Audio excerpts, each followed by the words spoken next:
साथ दीप्ति गोयल और आप देख रहे हैं ट्रू इंडिया न्यूज। आइए रुख करते हैं अब खबरों की ओर। अन्वीक्षा 2024 में झलका रचना कौशल विज्ञान मेला।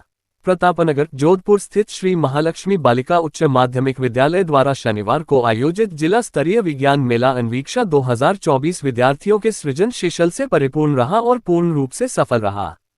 संस्थान अध्यक्ष डॉक्टर मनोहर लाल पुंडलिया ने इस अवसर पर कहा कि आज के विद्यार्थी भविष्य के वैज्ञानिक हैं और यही राष्ट्र निर्माण के प्रमुख आधार बनेंगे। सचिव अनुराग लोहिया ने कहा कि इस प्रकार के आयोजन विद्यार्थियों के सर्वांगीण विकास हेतु आवश्यक है। वैसे तो प्रत्येक विद्यार्थी में एक वैज्ञानिक विद्यमान होता है, जरूरत है कि ऐसे आयोजनों से उनकी प्रतिभा को विकसित किया जाए।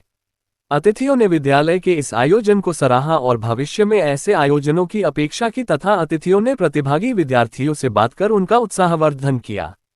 विद्यालय प्राचार्य डॉक्टर दीपिका व्यास ने बताया कि इस मेले में करीब 45 विद्यालयों के कुल 139 मॉडल्स का प्रदर्शन किया गया। अतिथि स्वागतकर्ता रोबोट सौर मंडल dome Chandrayaan carbon purification, smart city hydraulic power track भूनीय विकास रक्त समुदाय परीक्षण और स्मार्ट ब्रिज आदि विज्ञान संबंधित मॉडल्स आकर्षण का केंद्र रहे। उन्होंने कार्यक्रम को सफल बनाने में विद्यालय के समस्त शिक्षकों एवं कर्मचारियों तथा छात्राओं के सहयोग के लिए बहुत आभार प्रकट किया। विशिष्ट अतिथियों के रूप में दौलत राठी, नारायण भूतड़ा, वासुदेव राठी और अमित माछर एवं संस्थान प्रबंध समिति की उपाध्यक्षा डॉक्टर शशिकला मनिहार, विद्यालय प्रभारी श्रीमन महेंद्र शाह, राधेश्याम डागा ने अपनी उपस्थिति दी।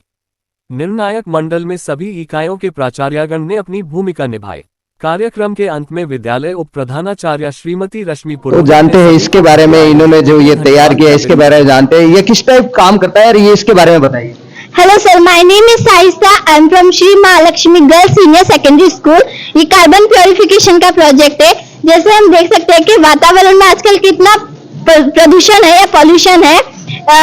ज्यादातर जो प्रदूषण है वो कार्बन की वजह से होता है, क्योंकि कार्बन डाइऑक्साइड सबसे हार्मफुल गैस होती है, हमें पता है।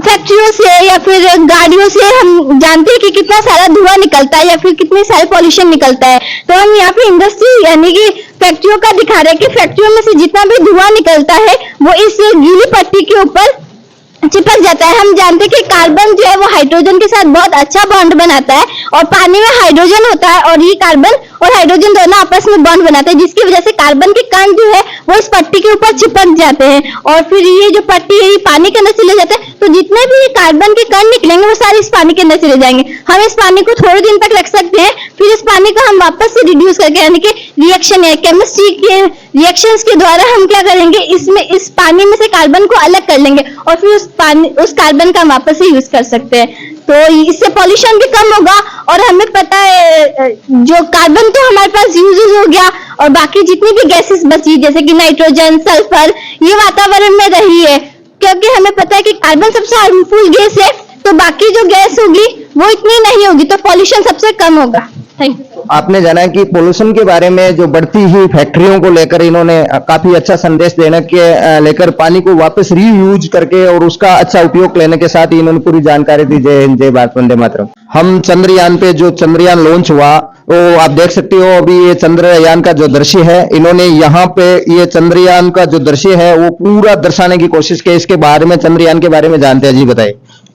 चंद्रयान 3 जो है वो मिशन था और उसके अंतर्गत जो चंद्रमा की सतह, जब लैंडर है ना चंद्रमा की सतह से 50 किलोमीटर की ऊंचाई पे था तो वो 8 किलोमीटर पर हॉर की स्पीड से नीचे उतरा और जब वो लैंड हुआ उसके बाद रोर उसके अंदर से 1 सेंटीमीटर पर सेकंड की स्पीड से लैंड हुआ और उसके बाद में जब रोर जैसे जैसे चंद्रमा की सतह पे चल रहा था वहां पे उसने अशोक स्तंभ और इसरो के निशान वहां पे छोड़े थे।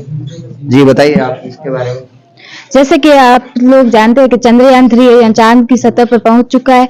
तो जब ये लैंडर है ना चांद की सतह से 31 किलोमीटर दूरी पर स्थित था तब है ना इसकी लैंडिंग प्रोसेस शुरू हुई थी, जो 23 अगस्त 2023 को शाम 5:44 पर शुरू हुआ था, जो 6:04 पर समाप्त हुआ था। जी बताइए, ये जो लॉन्चिंग हुई इस देश के बारे में और इस देशवासियों के बारे में मैं आपको ये बताना चाहती हूँ कि भारत पहला देश है जो साउथ पोल पर गया, पर है ना बहुत लोग कोशिश की थी पर वो नहीं जा पाए थे। भारत पहला देश बना है।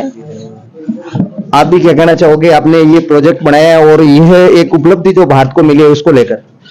ये हमारे लिए बहुत गर्व की बात है कि ये उपलब्धि हमें मिली है, क्योंकि साउथ पोल पर लैंडिंग करना बहुत मुश्किल होता है, लेकिन भारत ने ये कर दिखाया। इसीलिए भारत दुनिया का फर्स्ट स्थान प्राप्त किया है साउथ पोल पर लैंडिंग करने का। जी बहुत बहुत आप देख सकते हो, इन्होंने बिल्कुल अच्छी तरीके से अपना एक सेटअप तैयार करके जो यहाँ पे पूरा दर्शाने की जो कार्य किया है उसको लेकर इनको बहुत बहुत धन्यवाद जी।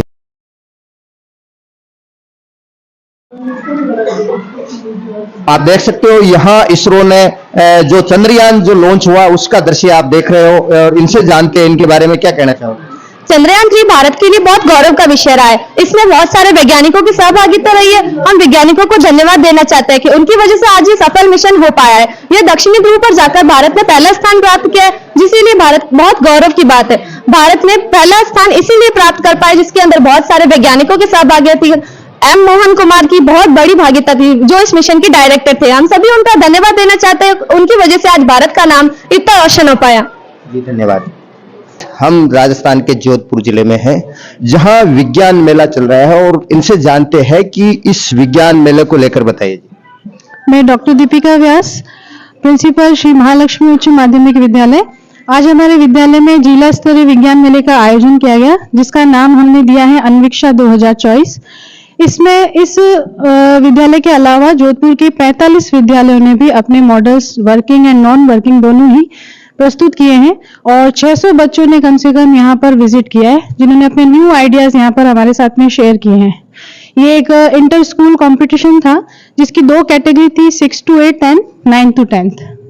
जिसमें इस विज्ञान मेले में जैसे ये मेला हुआ, तो इसमें कोई जो आज के जमाने से जो अच्छी चीज हो उसके बारे में यहाँ पे क्या हुआ जो आज के जमाने में मतलब महत्वपूर्ण रखती है।